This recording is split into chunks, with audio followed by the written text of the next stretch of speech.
Hello, you beautiful souls. Thank you so much for joining us again on another episode of Under One Sky, where we see solutions, hear humanity, and feel the future, having life discussions that build better communities.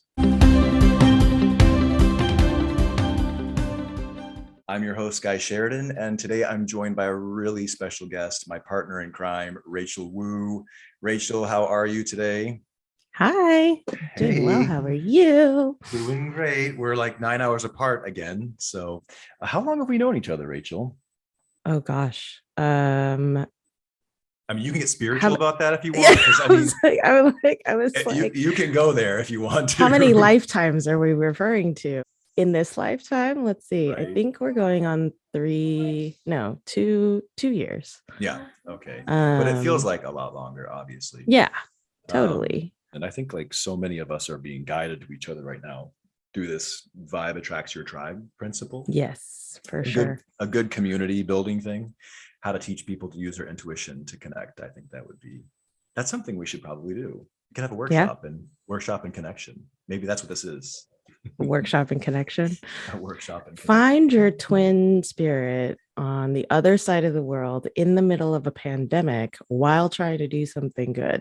Yeah. Good luck. Exactly.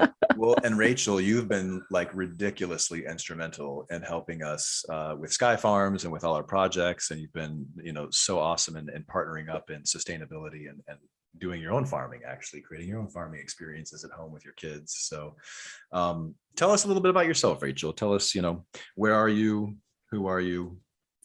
Where am I? Yeah. Again, we're getting spiritual. It's 6 a.m. here, Sky. The 30-second elevator pitch, I guess, is I'm a full-time working in insurance of all things, mom of 3 boys living in Southern California. And you and I met over the course of our new world, I guess, of the Did we pandemic. meet or were we drawn together? I think it was more like a destined Drawn thing. together. Yeah. Yeah. Yeah. Should we just lay on everybody right now, like what our motto is? Which twinning, one? Twinning is winning. I love this Twinning about is you. winning. Twinning is winning. Yeah. Wonder twins activate. So my parents are immigrated to the States from Taiwan back in the 70s. My dad immigrated to Kentucky, of all places, to do grad school. He's an engineer. He's amazing. He is like everything good in my world. He's like totally my rock for sure. But he's like, I didn't know this till I was older. He has like patents with NASA and like all, it's crazy. Like he's a genius. Oh, we're gonna be talking about aliens later, so right. just Yeah, stay tuned. it's all connected. It's all connected. All exactly. connected. And can we just give a shout out to like dads who show up? Yeah. That's such a rare thing. And so I just love that you're speaking to this right Totally, now. Totally. How did you get into insurance and what drew you to that? So insurance, I don't think is one of those things that you pick. Usually insurance is one of those things you fall into and then you just never leave. It's really how that happens. But basically when my oldest son was born, I was like, okay, I'm ready to go back to work. He was about 6 months old or so. Started looking for work again, and my parents' insurance agent actually was looking for somebody, but his office was kind of special because whoever works there had to be bilingual in Mandarin and English, because we spent probably 80% of our day speaking Mandarin. And so I was like, well, it's less than 5 minutes away from my house. I speak both. Okay, let's do this. And so it was really meant to be a part-time solution, right? Because I was still convinced that I was going to get into linguistics, that I was going to become a full-time. So funny, I don't think I've ever told you this, but my original dream was to be a translator at the UN. Whoa, that sounds like an awesome dream. And are we still going to make that happen? Or No, But Okay, okay, good to know. it was one of those things where I've always loved language. I love the connection that it allows for. It has been interesting observing because my mom didn't pursue higher education here. They were married in Taiwan, and then my dad kind of came solo.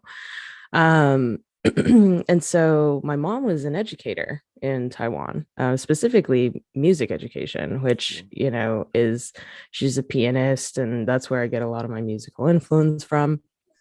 But for her, it was always very, very, very important that, you know, we kept culture in the family and that we understood, you know, I mean, the majority of our family is still in Taiwan. So for her, it was really just important that, you know, I had that piece. And so luckily here we have like after school programs and so forth that allow for learning Mandarin. Can you say Well, Chinese, or do you, I mean, is that kosher to say that, or do you say yeah, you can Mandarin? say Chinese. It's Yeah, just, okay. and most people default to knowing that you mean Mandarin. I think the reason I generally say Mandarin is because I speak Taiwanese also. Hmm. And so, you know, regionally, right, like you would refer to it as Taiwanese or Formosan versus Mandarin. So it's, you Right. know, like, but I mean, there's so many dialects of Chinese. I think that's part of the reason why, like, if you want to be specific. But Can you tell me how you came about speaking, you know, this language that you're is like like one the of those most languages. ridiculous? This is the language I speak. I wore this shirt specifically for you. I love Oh, you. It's for you, Rachel. I literally put this oh, on today. I mean, the listeners can't see this, but I'm wearing a shirt that actually says I love you, and it's written backwards. And so when it oh, projects in a mirror and you look at yourself, you're like, self-love, self-care. oh, I love it. And for the listeners out there, obviously we're in a totally novice territory here. We're like just new podcasting people, and I think that's one of the things I love about the world we live in today is that technology allows us to have these conversations and to start a podcast and not know what the Mhm. heck we're doing. But as you know, because we build communities, like when we don't know something, we find the people who can Yep, help us, and that's kind true of story. what's going down. And that's actually what you're stepping up to do, Rachel. I think Trying. yeah, because I mean, I see you as sort of like a producer. I know we discussed this, but um yeah, I mean, you're more like a partner. You're definitely a co-host for sure in the coming episodes, so people will see you more often. um yeah, I like but to give think of myself as that person behind the scenes providing colorful commentary in addition to other technical assistance. totally, and just by sharing your bright and amazing presence with us and your healing, giving Me and my healing. energy. I try. I do Yeah. try. One thing actually I learned about podcasting, because I sort of had a focus group yesterday when I was editing, Yeah. and my friends were like, "Oh my gosh, this is really good actually," because it is conversational whiplash, and they're like, "This is Yeah. what we expect from a podcast that we want to listen to when we're studying or something, like Oh, just that's awesome. random conversation." I thought, well, we've got that down, but in Oh, my yeah. mind, coming from like production value and like modeling world and entertainment, I get so nervous because I think like, oh my gosh, it's got to be produced perfectly. It has to be, but I just think we're just diving in, which I think says a lot about our bravery, and we're showing up, which is a big community value. Well, and I Show think up. you and I create a lot of safety for each other too, right? And the same Absolutely. similarly with Beth, like that's what makes it in a way easier to do because you know that you have somebody to fall back on. Yeah.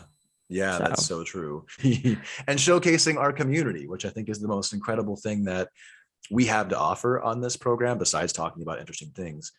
I really want people to feel us, yeah, to feel that safety that we have created. No pressure. no under pressure. Under pressure. Oh my gosh. This is so one thing I did discover is that for sure that's going to be like, we're going to be probably the first musical podcast where we just bust out into musical numbers. And my friend Morton yesterday was telling me, oh my gosh, this might be like a really cool niche that you guys are pioneering, like random songs during a podcast. Random songs. Actually, I have to give a huge shout out at some point to the music that we're using. Adrian Barengoyer I am so thankful that you are letting us use your beautiful compositions for our podcast music. So I very love small it. tunes, but I am obsessed with his music. And I think he's kind of like the next Vivaldi of our time. I don't know. Ooh. So hidden gems, and they're on our show. Hidden, So stay hidden tuned for gems. more of that.